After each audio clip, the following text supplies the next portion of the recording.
Bonjour, voici le chapitre 4 d'Histoire qui s'intitule L'industrialisation et l'accélération des transformations économiques et sociales en France de 1848 à 1871. En introduction, posons-nous tout d'abord la question de la signification de l'industrialisation. Il s'agit, comme vous pouvez le voir ici, du passage d'un système de fabrication artisanale, manuelle, dans des lieux dispersés, à un mode de production en grande série par des machines et dans des usines. De 1848 à 1870, la France connaît un processus d'industrialisation et d'urbanisation aux conséquences multiples.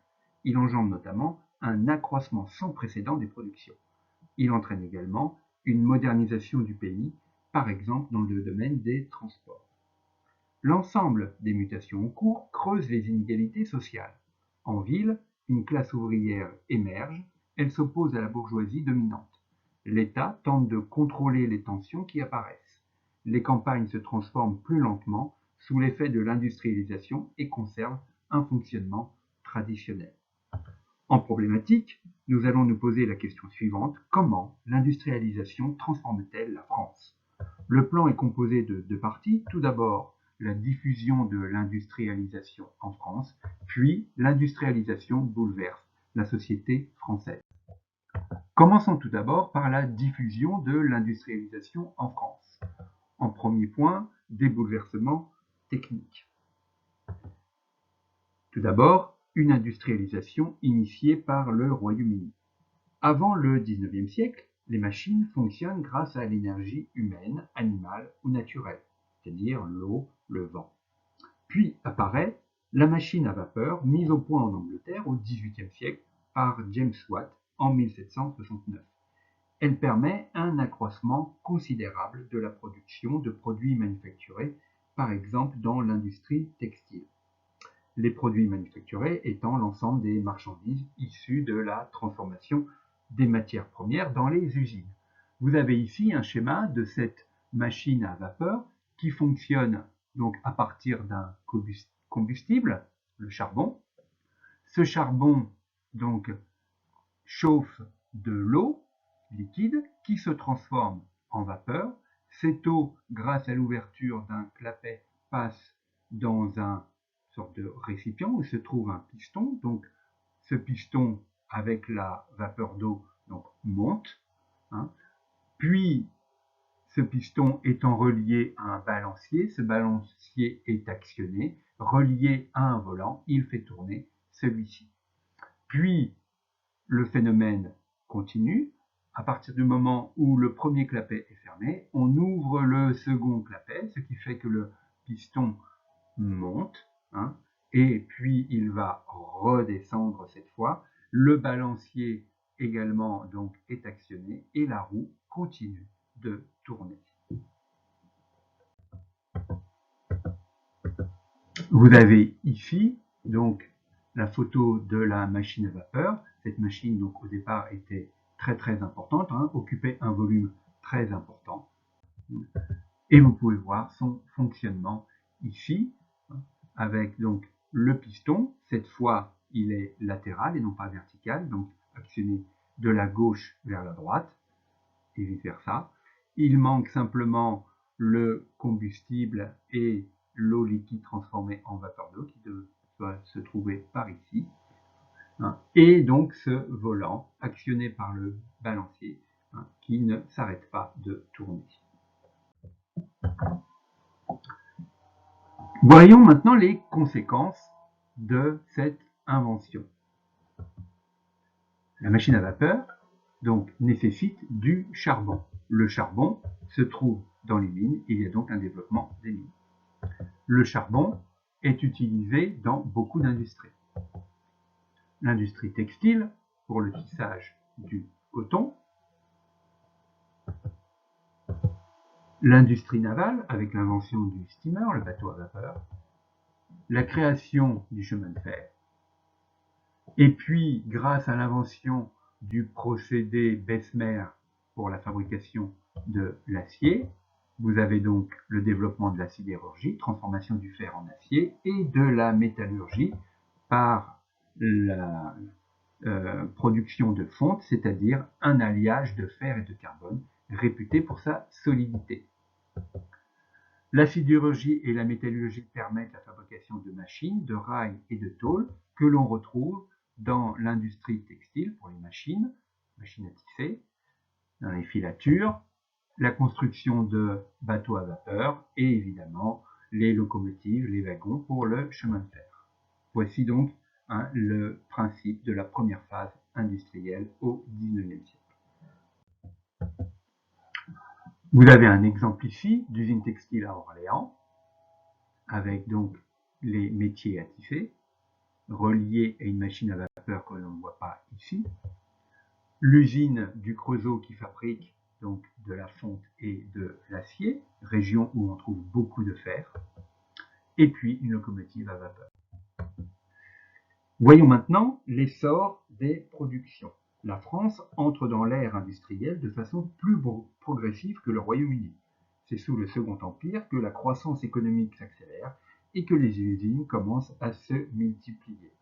Par exemple, vous avez ici l'ouverture de gigantesques filatures comme celle de l'usine Motte-Bossu à Roubaix en 1845 qui symbolise la prospérité de ce secteur économique.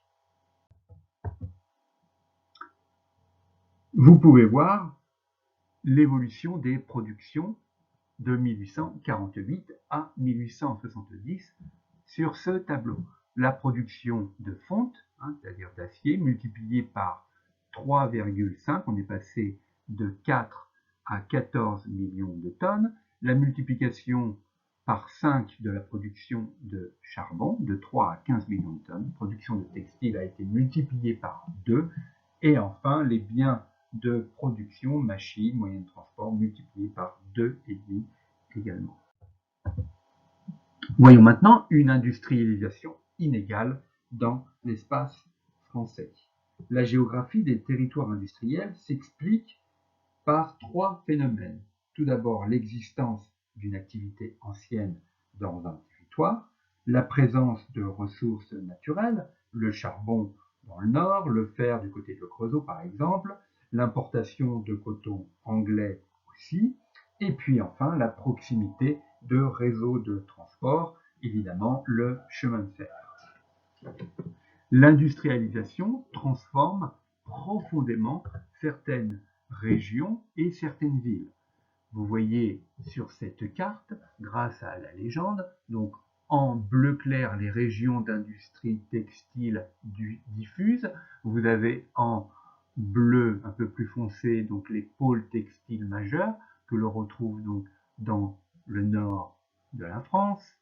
Vous avez également en Normandie, en Alsace, textile, et dans la région lyonnaise. Des pôles sidérurgiques représentés par les triangles violets dans la région lyonnaise du côté de Saint-Étienne, également le Creusot dont j'ai parlé tout à l'heure, et puis la Lorraine aussi, et le pôle industriel majeur, le bassin parisien, ici.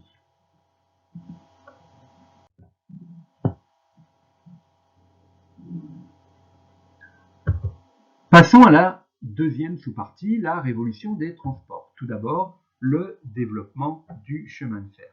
L'invention de la locomotive à vapeur permet le développement du chemin de fer. En 1837, la première ligne pour le transport de passagers ouvre entre Paris et Saint-Germain-en-Laye, soit 25 km. La ligne Paris-Lyon-Marseille, ligne PLM, est inaugurée en 1857 et vous avez ici le train impérial en 1853 et un commentaire sur cette ligne PLM. L'idée d'une grande ligne de chemin de fer reliant les 3 plus grandes villes de France est mise en chantier dès 1840.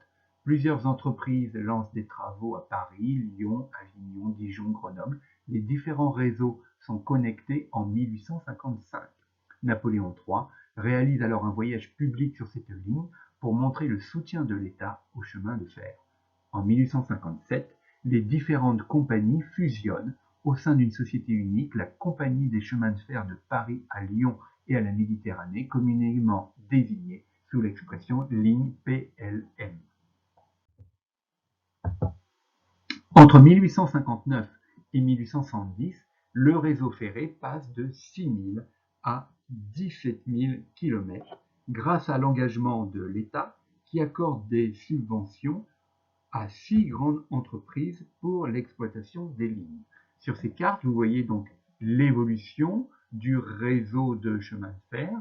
Tout d'abord en 1850, uniquement quelques lignes qui pour la plupart partent de Paris, puis 10 ans plus tard, un réseau assez dense sur l'ensemble du territoire français. Enfin, en 1870, le réseau encore beaucoup plus dense, exploité par 2, 4, 6, 7 compagnies, et vous avez ici la compagnie, voilà, un PLM dont on a parlé tout à l'heure. La révolution du transport maritime. Dès la fin du XVIIIe siècle, les bateaux à vapeur naviguent sur les fleuves. Plus rapides et plus fiables, ils remplacent progressivement les bateaux à voile. Dans la navigation militaire, le Napoléon est le premier navire de guerre français propulsé par vapeur. Il est lancé en 1850 depuis l'arsenal de Toulon. Et le premier cuirassé à coque en fer est inauguré en 1859. L'intensification des échanges. Les transports bouleversent la société et l'économie car le temps et les distances sont réduits. Exemple, le temps de trajet entre Paris et Marseille passe de 8 jours à cheval à 14 heures en chemin de fer. Et la traversée de l'Atlantique passe de 35 à 15 jours. Ces nouveaux transports permettent une intensification des échanges, aussi bien des passagers que des marchandises, comme vous pouvez le voir sur ce tableau. Entre 1845 et 1870, donc le nombre de voyageurs transportés passe de 6 millions à 115 millions, et le nombre de marchandises de 100 millions à 11 600 millions de tonnes par kilomètre, et le prix du transport d'une tonne de marchandises est divisé par 2. Voilà, cette séance est terminée.